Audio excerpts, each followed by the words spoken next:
In the last video of this series, we're going to look at entanglement. So from a programming perspective, you know, we said a NOT gate looks like that. So you put a 0 in and you get a 1 out, and vice versa.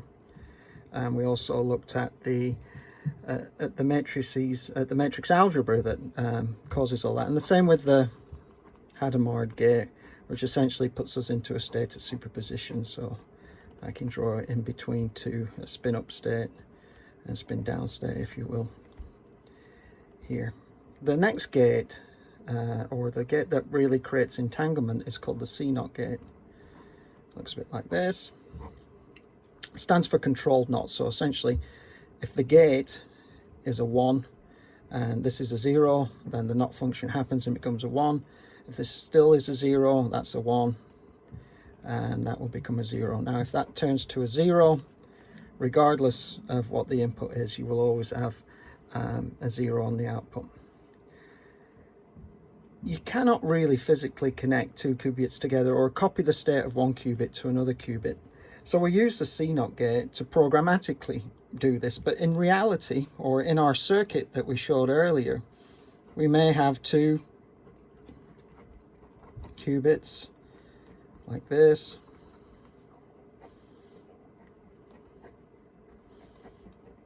and these would maybe sit on some kind of transmission line, which may actually represent a resonant cavity.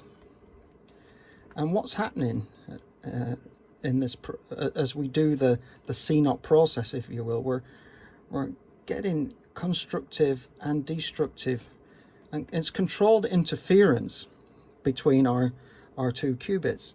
And this really comes into this really makes the quantum computer be able to do things that regular computers can't, because this process of constructive and destructive interference allows us to guess numbers that we don't know. So if, for example, if we had an unknown, if we had a black box here with an unknown number in it, I'll just write unknown, and we wanted to test it to see if that number was a 1, then we would run it through some kind of quantum algorithm that may look like this.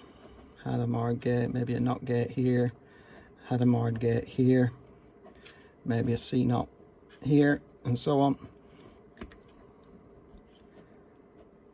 And we could use this to test whether the unknown number was a 1 or a 0. And because we're in a state of superposition here, we know that when we make the measurement, we make one measurement, we make one guess, and it's a high likelihood that we'll either know that the number in there was a 1 or the number in there was is a 0.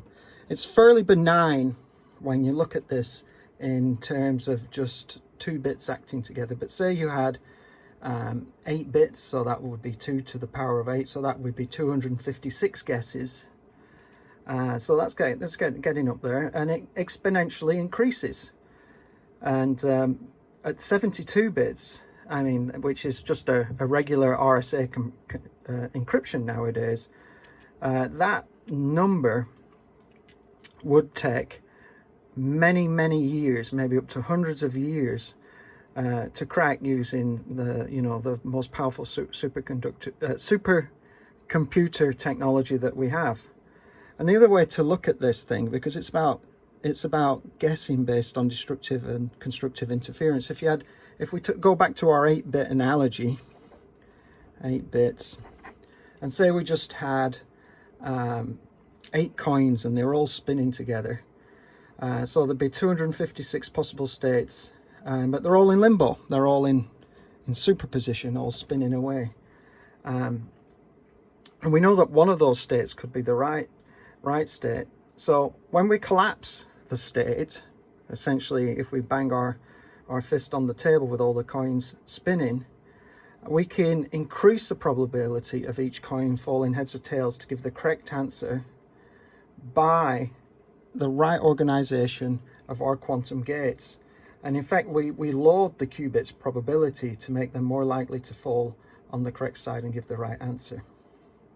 And so constructive and destructive interference and weighting probabilities to give the right answer is the way we would use the quantum computer to perform encryption. Other applications for the C0 gate or the process of entanglement would be in quantum communications as well, where we want to make a secure communication link. So in essence, we've now looked at the whole of the quantum computer. We've looked at how a frequency can make an electron spin up and spin down.